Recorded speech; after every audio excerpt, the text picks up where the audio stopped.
দিনটি ছিল 2011 সালের 7 জানুয়ারি। সেদিন কুড়িগ্রামের ফুলবাড়িতে বাংলাদেশ ভারত সীমান্তে কাঁটাতারে ঝুলিয়ে রাখা হয়েছিল ফেলানীর লাশ।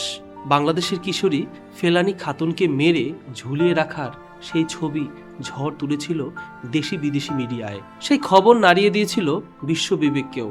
দেশ জুড়ে প্রতিবাদের ঝড় উঠেছিল, দাবি উঠেছিল বিচারের। এরপর পেরিয়ে গেছে 15 বছর। এত বছরে আমরা হয়তো বেমালুম ভুলেই গিয়েছি ফেলানীর প্রসঙ্গ, কিন্তু সেই ক্ষত মন থেকে মুছতে পারেনি ফেলানীর ছোট ভাই আরফান হোসেন। তাই তো তিনি স্বপ্ন দেখেছেন একজন যোদ্ধা হবার। বোনের মৃত্যুর পর থেকেই তিনি স্বপ্ন বুনেছেন নিজের নাম লেখাবেন বর্ডার গার্ড বাংলাদেশের একজন সদস্য রূপে।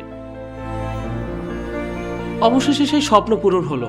ফেলানীর ভাই আরাফাত নিয়োগ পেলেন বিজিবিতে। 14 জানুয়ারি বিজিবির 104তম রিক্রুট ব্যাচের প্রশিক্ষণ সমাপনীতে শপথ নিয়েছেন তিনি। শপথের পর আরফান হোসেন গণমাধ্যমকে বলেন, আমার বয়স তখন 6 থেকে 7। আমার বড় বোনকে হত্যা করে কাঁটাতারে ঝুলিয়ে রাখা হয়।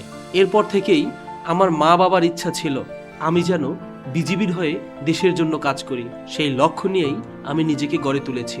তিনি বলেন, যে সীমান্তে আমার বোনকে হত্যা করা হলো, আমি আজ সেই সীমান্তকে রক্ষা করার একজন সৈনিক।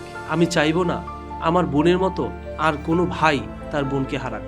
আমি চাই না আর কোনো বাবা মা তার সন্তানকে হারাক। আমি সর্বোচ্চ চেষ্টা করব যেন আর কোনো বোনকে এভাবে হত্যা না করা হয়। তিনি আরো বলেন, দেশের সীমান্ত রক্ষার্থে আমার জীবন বিপন্ন হলেও আমি চেষ্টা করব কোনো বাঙালি আর যেন হত্যার শিকার না হয়।